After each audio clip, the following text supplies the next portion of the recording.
Let me show you 10 habits from the Great Depression that I still live by today and why I think they are more important now than ever. Hey friends, I'm Heidi, the Heavenly Minded Homemaker. It is my goal to encourage and equip you to live a life of peace, of purpose, and abundance.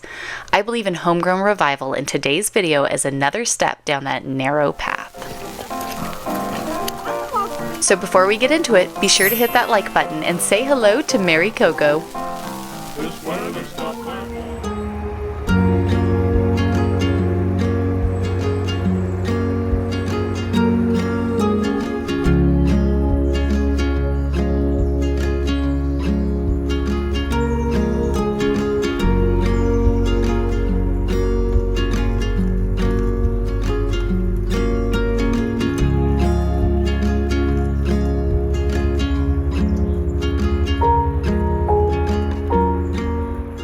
Hey there, friend, and welcome back. I pray you all are doing well.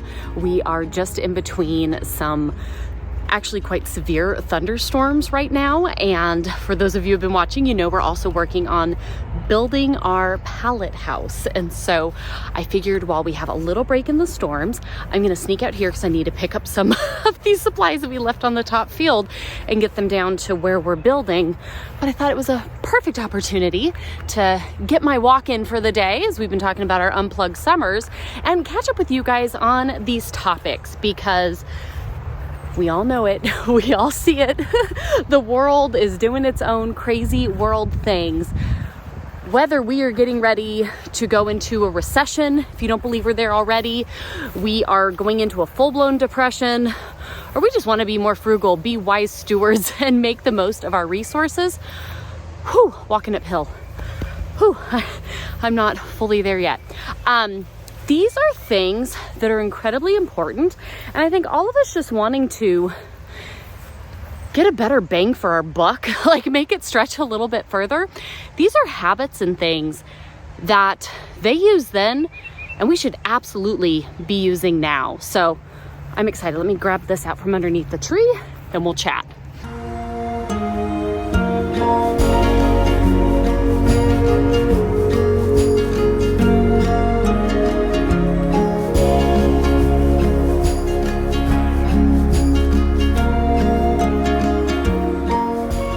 Look who found me!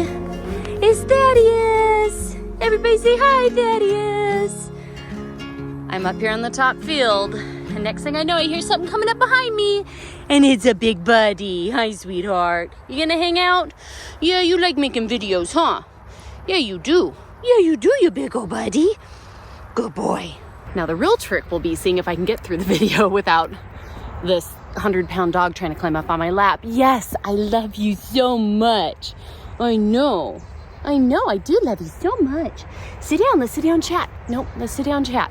Okay, things our grandmothers, great-grandmothers, those that came before us did, especially surviving through the Great Depression of the 20s and 30s. Looking to now the 2020s and into here very soon, the 2030s. What are things that we can do today? Habits that they had then that we can absolutely be implementing today that are going to have massive, massive impact upon our lives. Please excuse all the noises going on around me. Yes, Lord, we are thankful for what it is that you provide to us each and every day, even in all the ways that they are less than ideal. So let's get into the first habit before it gets noisy again and totally goofs us up. This one, and why I was heading up here to the top field to grab the thing I had to grab so we could take it down to where we're building our new pallet house, which if you haven't seen those updates, be sure you go back, watch the videos from earlier this week and even into last week. I'm sharing all the details on that. I can throw them all on a playlist even if you guys want to see as we go through the build. But one of the biggest habits that I think we saw in the Depression was use it up, wear it out. Make do or do without, right? Make do and mend. There's so many different ways that this was said, but essentially the point was, how can we make do, get a little creative with what we have?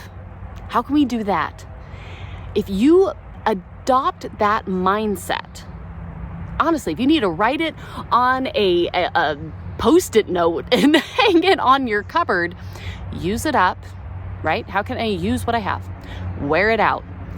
I wear the same clothes until the threads are coming off it, right? Like, how can I keep going? Make do or do without.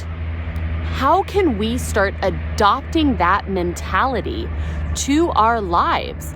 This habit can genuinely be applied in like every aspect of life, right? From everything that we're doing to really help us get through leaner times. Maybe you're not necessarily in a lean time, but you're wanting to put as much as you can and pay off all your debt.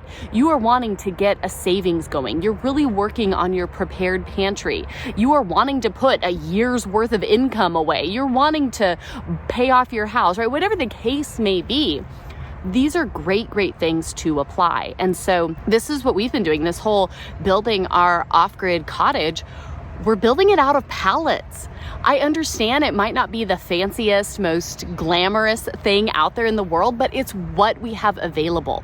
We're making do with what we have and not letting, like we have for so many years, I don't have enough money. I don't have this. I don't have that. Like we've given ourselves so many excuses to why we couldn't do the thing that we really wanted to do, which valid. I mean, they're very fair points. But instead of being stopped by that, we're going, how can we use the resources we have, old pallets, to build the thing we really want to move forward with, which is having a tiny house, right? Having a little off-grid cottage, like moving forward to a very self-sufficient way of living. The first Depression era habit that I think is honestly incredibly important in 2025. Use it up, wear it out, make do or do without. Say it over and over, right? Is that something we need to focus on? Probably so.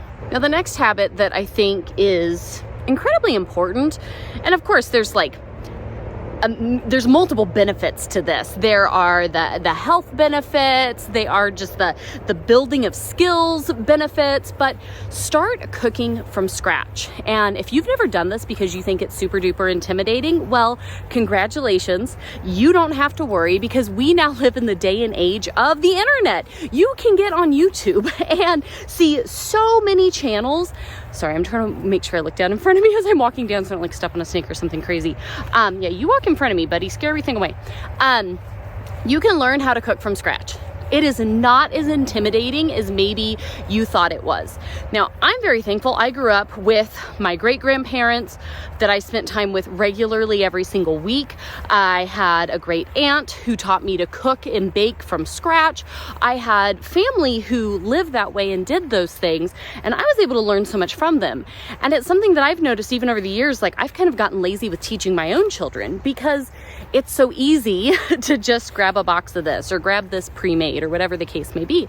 And not that that's wrong and you can't do that if you want to, but I think it's so incredibly wise to learn how to cook from scratch.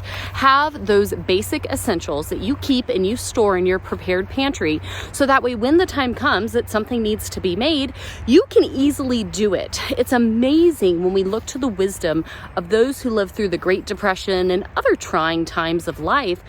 Having those core few basic things on hand at all times really allowed them so much creativity to customize endless meals and even treats and special things. So learning to cook from scratch, absolutely a habit from the Great Depression that I think we should have. Kind of adding on to that, I think would be gardening and growing your own food. That is so incredibly important to find ways that the things that you eat regularly, our family eats a carnivore way of eating, and so we may not have a lot of those things, but there's some of them that we still do eat. Can we produce them ourselves, right? Let's do that. Maybe it's not something we eat, but being able to grow crops of different things would be great things to be able to turn around and sell, even if it's just a little farm stand at the end of our road. You can do this if you live in the city, in the suburbs, right? You can put up a little farm stand. Imagine just how much more people would appreciate it.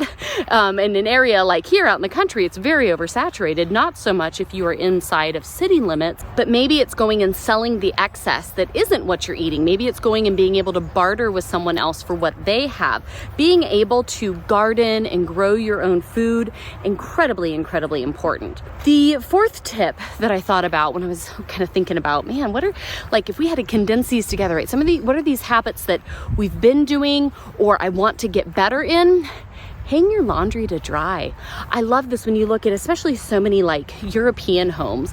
The things that we do here in America that are so normal for us aren't so normal everywhere else in the world. And I find this one with hanging your laundry so often. For us, we were very blessed. We moved here that out at the back of our house that we like, it's kind of like tucked off back to the side, there was an old clothesline out there. And I'll be honest and say, we've gone through seasons where we didn't use it near as enough as we should have. But especially now with having 14 people on the homestead, trying to find ways to cut down on our electricity has been massive. And so going out there and hanging the laundry, even we'll bring it in and throw it in the dryer for 10-15 minutes just to kind of, we live in the South, it gets really humid. We've got pop-up thunderstorms happening all over the place. So letting it like 90% dry out there and then just having to turn on the heat for a few minutes to finish it out really is cutting down the cost of our electricity usage. And also it's much better for the clothing, right? Remember all that lint that's coming out of the dryer every cycle, that's a bit of your fabric that's being eaten away. So the less you're putting your clothing into the dryer, actually the better it is for it. So definitely an important one. The fifth habit is one that I think we overlook. And I know we've talked about it a little bit. I'm going to harp on it again. Y'all, keep a budget. And if it's an app you want to use, fine, go for it. There's a dime a dozen out there. Grandma had a piece of paper and a pencil, okay? Like she might have not had a fancy app, most likely she didn't. She might not have even had a super cool leather-bound ledger book. She knew where the money was going. And when you look back at families throughout the Great Depression, they might not have had much coming in, but they knew what they had and they knew where it was going. Can you say the same? Can you right now, right now in the comments, I'm not saying please, do not put your financial information in the comments, but could you right now write down and give an account for every dollar in the past month and where it went? I don't think many of us could, but it's so important to know what money is coming in, where it's going out. That's how you can spot waste. That's how you can spot things that are really just draining your family's budget. That's where you're going to be able to find money that you didn't even realize you had. I said it a while back in a video, but I'm like, y'all, we need to be going Doge on all our accounts, okay? We need to be the Department of Efficiency in our homes. What money do we have and where is it going? That is so incredibly important, especially as things get more expensive, times get more thin. You just want to be a wiser steward of your resources. You need to keep a budget. The sixth thing would be, and I know this is like the anti-YouTuber thing to be saying, okay? I'm aware. Stop wasting your money on fancy containers, fancy glassware, fancy whatever. There's nothing wrong with it. Sure, it's fine. I have some nice airtight storage containers myself. Reuse jars, reuse containers. We live in such a world that's so funny where everything comes in a plastic something, right? Like everything comes in so much packaging these days. Even just your cardboard boxes and envelopes and different things, reuse them. Those are all things that we can use multiple times. Save your jars and lids for things that need to be stored. Save jars to use as cups. I stopped buying glassware so long ago. Every once in a while at the thrift store, if I find a really cute set of really old vintage glasses, I'll pick them up just because I think they're cute as long as I can get a good deal. I buy mason jars. Mason jars are fantastic.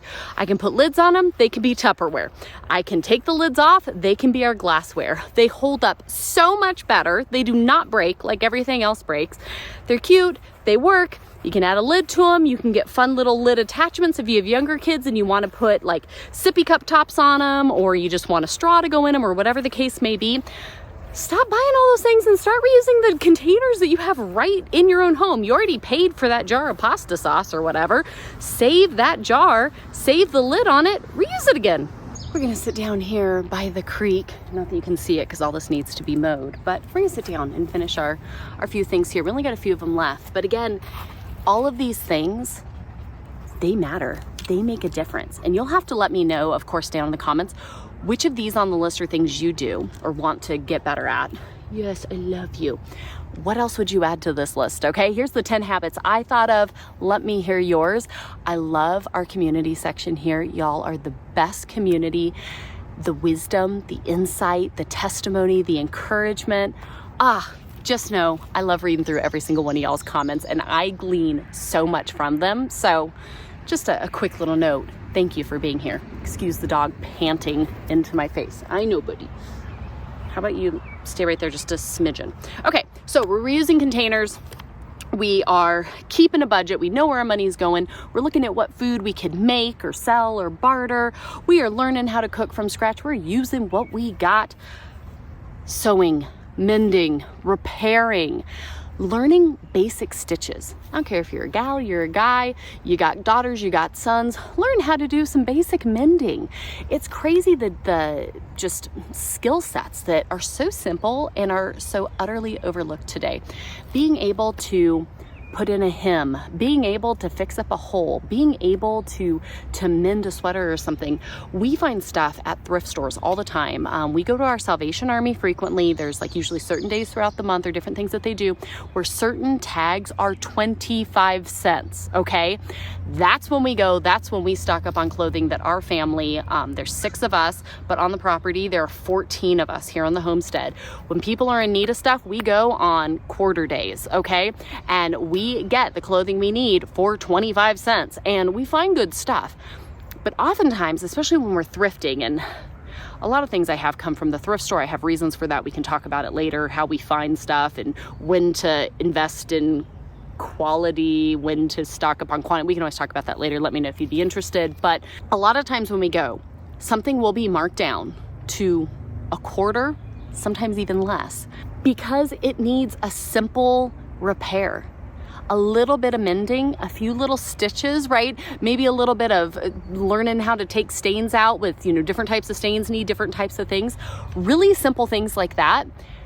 And all of a sudden, this outfit is perfect, right? It is absolutely restored. I am constantly finding pieces of clothing, being on my own. This dress I'm wearing right here actually is like my favorite dress, and it got a little snag. I think I got caught on a fence one day and it was right up a little too high. And I was like, oh no, my favorite.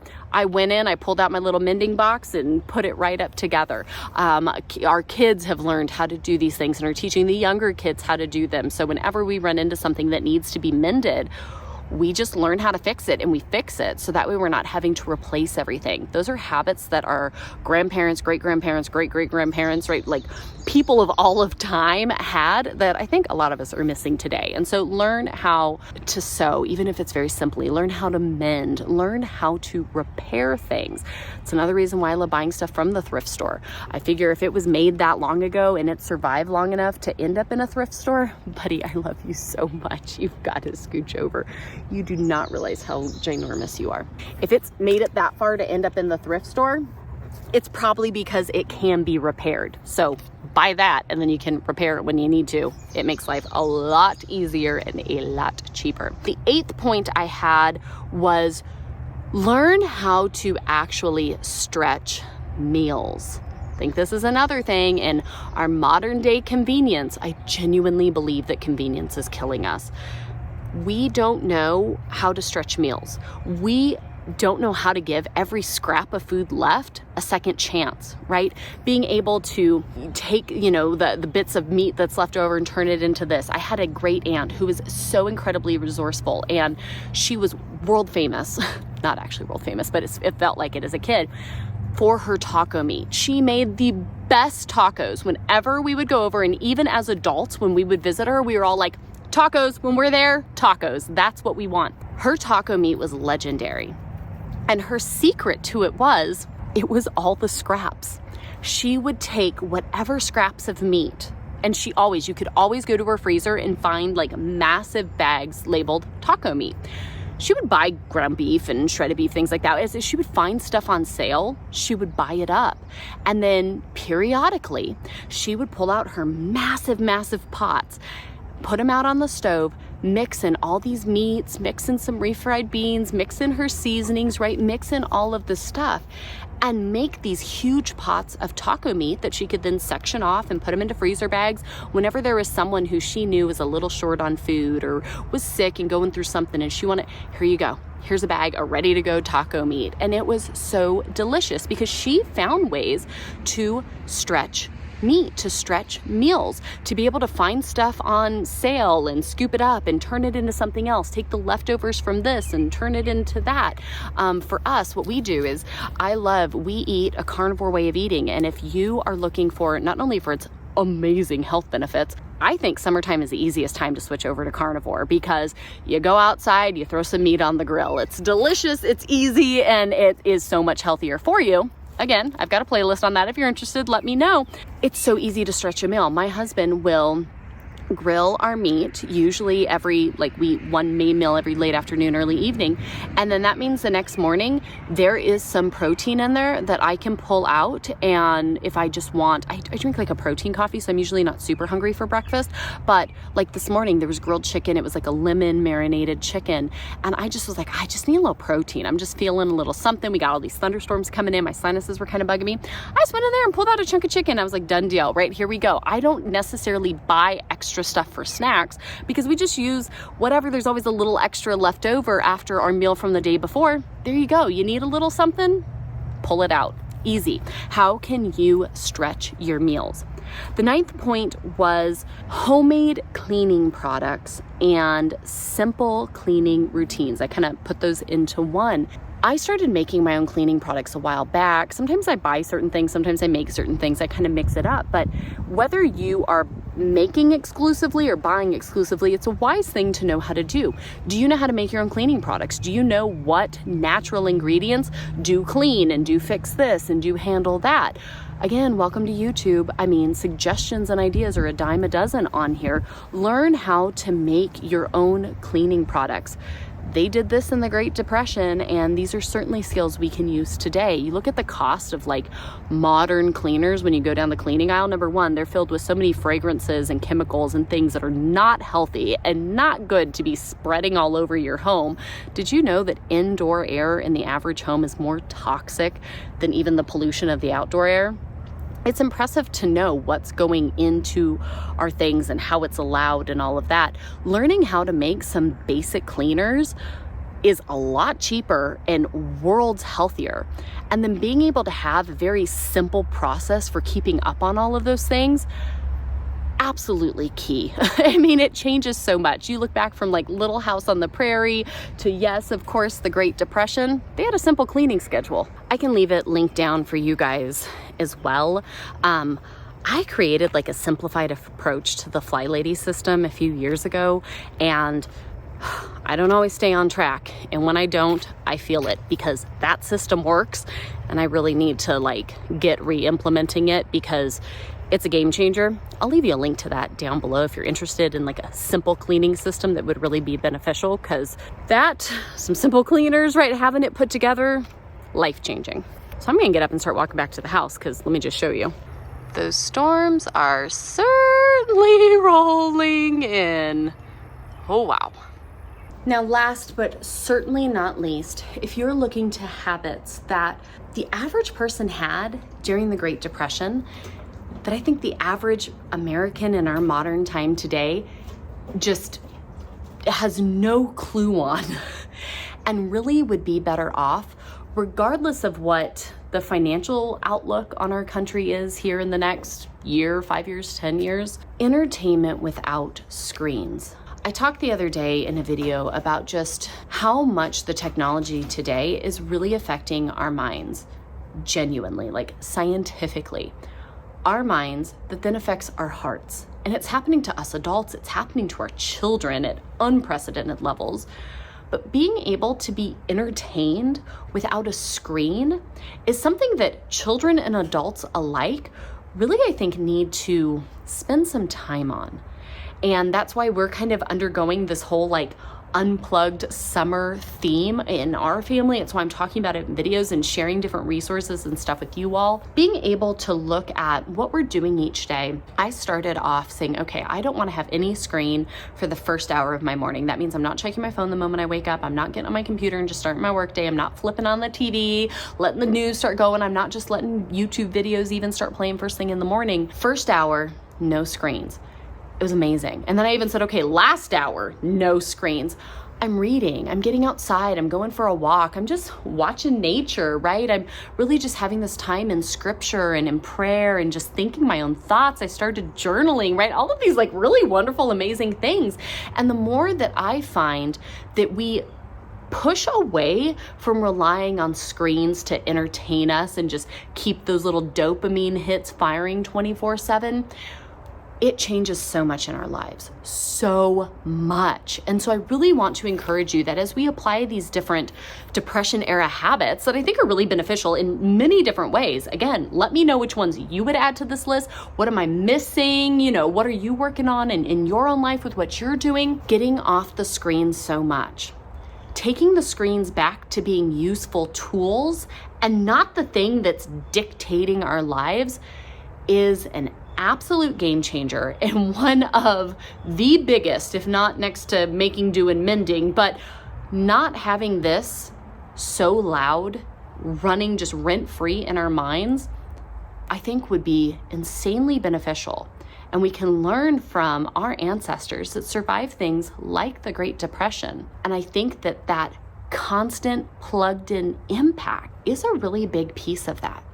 So again, these are big conversations we've been having that I think are really beneficial to every single one of our homes. So I'll leave you the playlist where I started this conversation where we're working on our Unplugged summer. Go and check that out up there. I've got some different free resources and things like that I really think will help you. I'm using them in my own home. Start unplugging from the screens. Let's find different ways to entertain ourselves. Let's get outside. Let's go for a walk. Let's watch some birds or do something useful. I hope these tips have been helpful for you all. I cannot wait to see what tips you all leave down below, and I will see you all right back here in the next video. Bye, friends.